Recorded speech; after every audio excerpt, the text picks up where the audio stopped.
Okay, we're on the southwest corner of the structure. Let's get a couple things out of the way here. A tree should not be closer than 25 feet to a slab foundation to allow for root growth. Roots also absorb moisture out from you're trying to keep a consistent level amount of moisture around the foundation perimeter. The trees will rob your foundation of that. However, the same roots will grow up and push your foundation. And then later, when the trees mature, then they're going to be rubbing against the roof covering and your walls and siding and just generally become a nuisance. So they sell these things called root barriers. You can prune trees, you can move trees, you can do things with trees, but to keep trees this close to your house, that's going to require some maintenance. Top of mind, don't forget about it. Then, where do termites live? Well, they live in the ground. Yeah. Okay. What do they eat? Dead wood. Okay. What's wood mulch? Dead wood on the ground next to your house. Oh, that's called a clue. It's called a clue. Now we got brick. We've got some siding. I think we might have some others, but we'll stop with this here for a moment. If you look at this brick is a very good building material. This home could burn down, and you could rebuild it with a brick. The brick could be stronger. But a characteristic of brick is that it's porous. Water just goes right through it.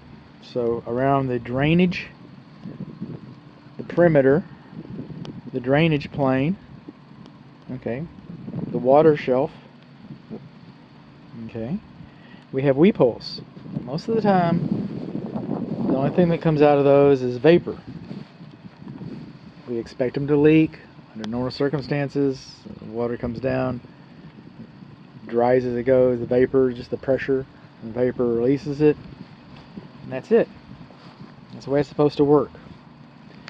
Then these little circles here that we see. Okay, this is a post-tension cable slab foundation. They make a couple different kinds. I don't know which kind it is, but it is a post-tension cable slab foundation. If it's installed properly, it's a very strong, durable foundation. So that's a good thing. Our rain gutters, for the most part, around the main structure anyway, they discharge below grade. Coming on along, we've got double pane, metal frame windows. Right here we've got some high soil.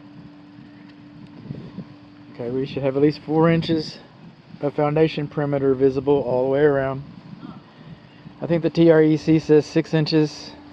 I think code says 4 inches. But at least 4 inches. You still want to see the foundation. Moving on along. It's a dark roof. This type of draining is typically for a water heater of some sort.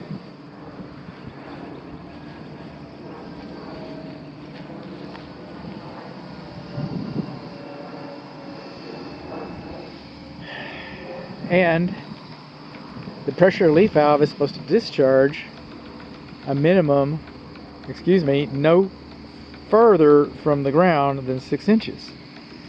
The safety drain is 6 to 24, so the safety pan, if one of these is for a safety pan, that's sufficient. But the one that would be for the water heater is too high. Our condensing unit over here is closer to the ground than 3 inches. Our disconnect is behind it. This is our lawn sprinkler system. Okay, I'm using an extension cord to power our lawn sprinkler system. We're not supposed to use an extension cord in a permanent application like that.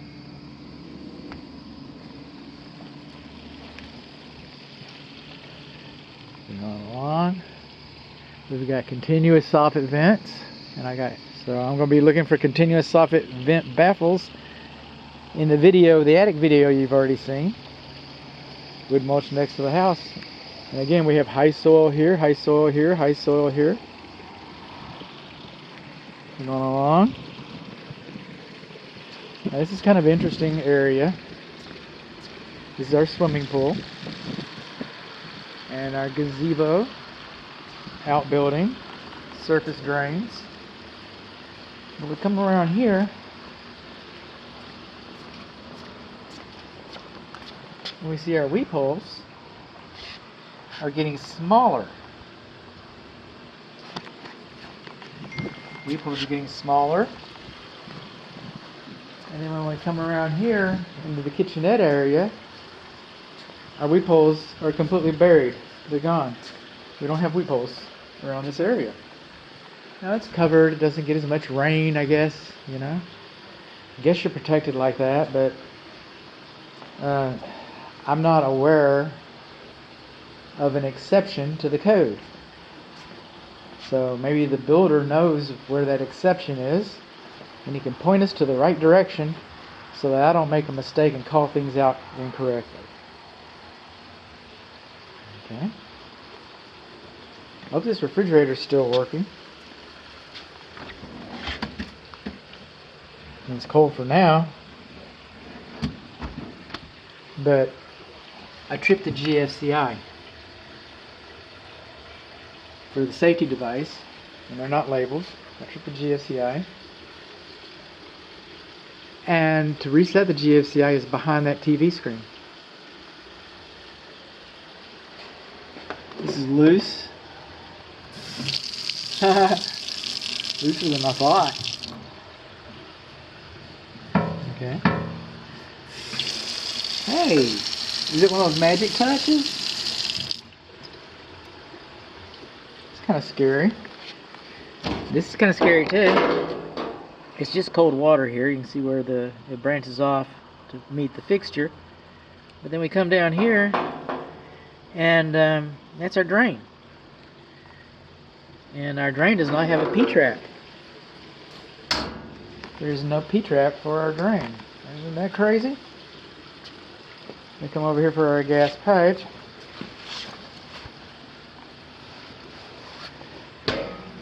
Okay, our gas pipe's not properly supported. And now cooktops are required to have a sediment trap for the gas piping, and we don't have that either.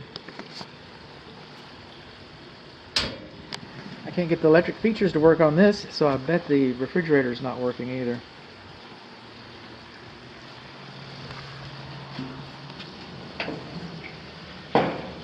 The self-ignition is a manual PEZ unit. This one works fine, this one works fine, this one works fine. This one, it doesn't work so fine. It doesn't start, it's probably dirty. And then the electric heater, radiant heater, I can't make that work without getting behind that. Okay. So we're coming on along. Automatic screens are beyond the scope of this inspection. Moving on along. Our fireplace, okay, the hearth extension is supposed to be a minimum of 24 inches. It does not have a damper because, well, it's all fresh air. Oh, and this unit, by the way, this was not contracted for inspection. However, the GFCI is not labeled. You set the GFCI in this closet.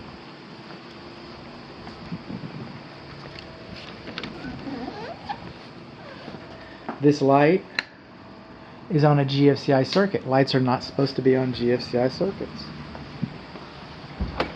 Now, like we have the brick with the weep holes that we've been looking at, okay, we come over here, when the siding comes down, with this is called bat, when the siding comes down, we're supposed to have a weep screed underneath here so the water can get out, and there isn't a weep screed.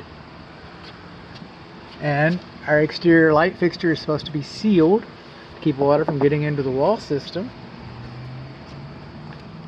Come over here, still no weep screed, still no weep screed. Over here, this is where the office is. It does not have a light. We do not have a light. This water on the exterior. Wood mulch. Drainage from your air conditioning system right next to the structure.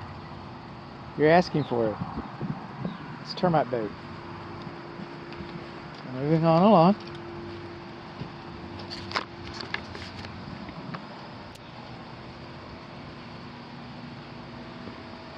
Now these giant, humongous, oversized flagstones, man, these are awesome. Alright? The one thing they're not is they're not dimensionally uniform. You can walk along this sidewalk, but these might be a challenge to an older friend or a handy-capable friend. You know? Kids, they're like mountain goats. They'll just spring across it, but some people may have a little trouble, so when your mama comes to visit, you might want to hold her by the arm and help the woman out.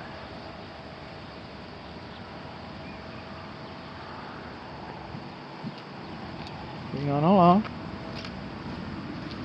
This is our mechanical pin right here.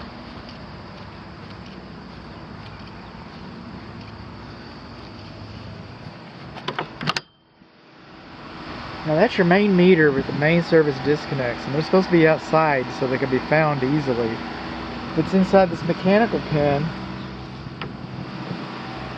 I really don't know how to call that. There's gas coming into the house. There's a swimming pool equipment. It's pretty nice. I'd like to see a light out here so at nighttime you could work on this, like if there's a party and something's going wrong with the pool equipment or something.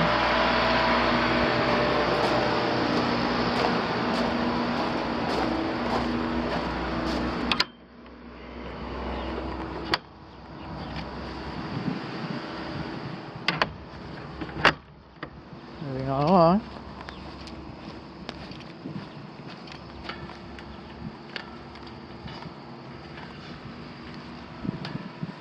Squeeze through here a little bit.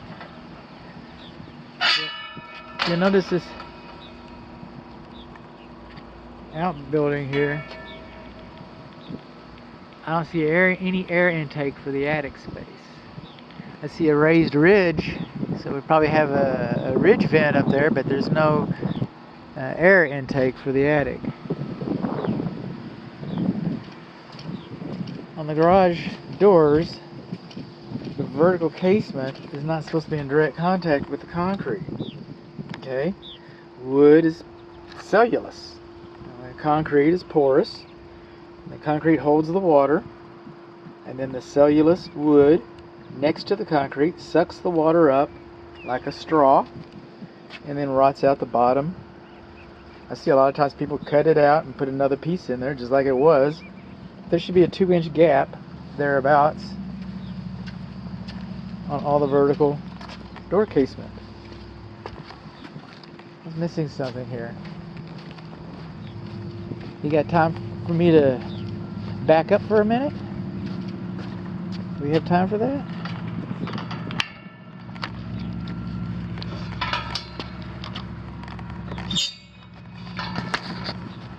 Okay. Just a minute. Bear with me.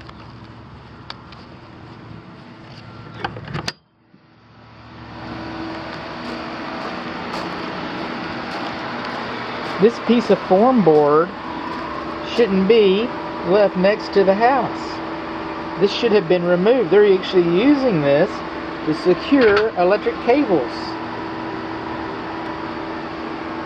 Okay, termites are going to love that. Absolutely love that. You're going to be feeding them. That really wasn't too smart of an idea. Leave the form board there. We're going to... Oh no. Okay.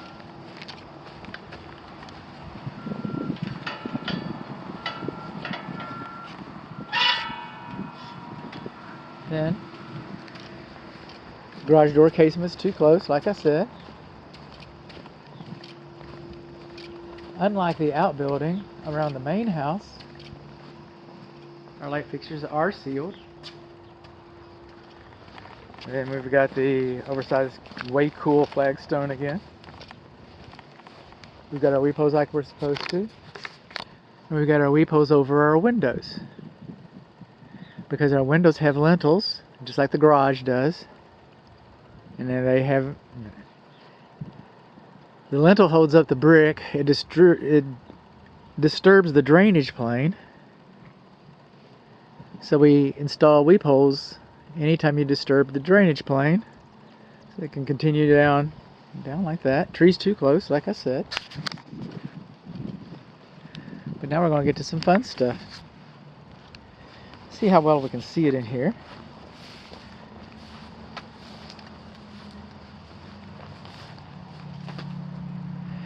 Rain gutter too close to the wall. We do not have kick-out flashing. Now with siding, we do not have lintels. Okay, so we have to make other provisions for water drainage into the system.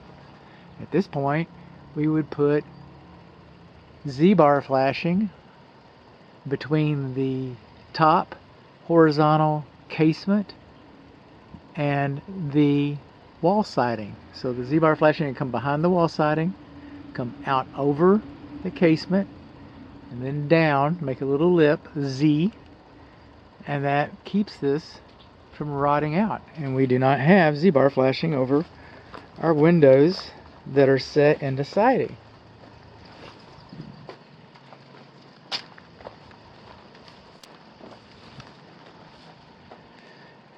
Weep holes, not a problem.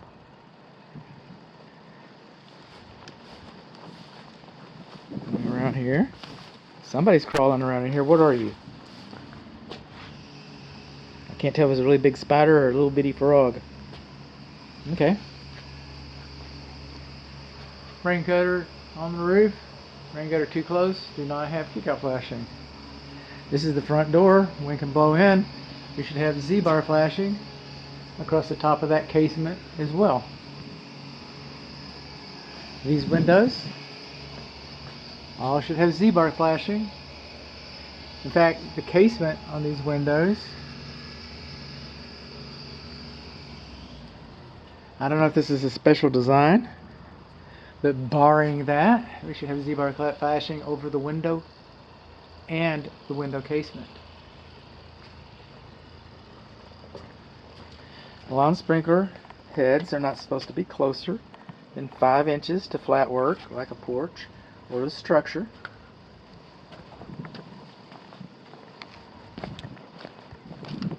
Five inches.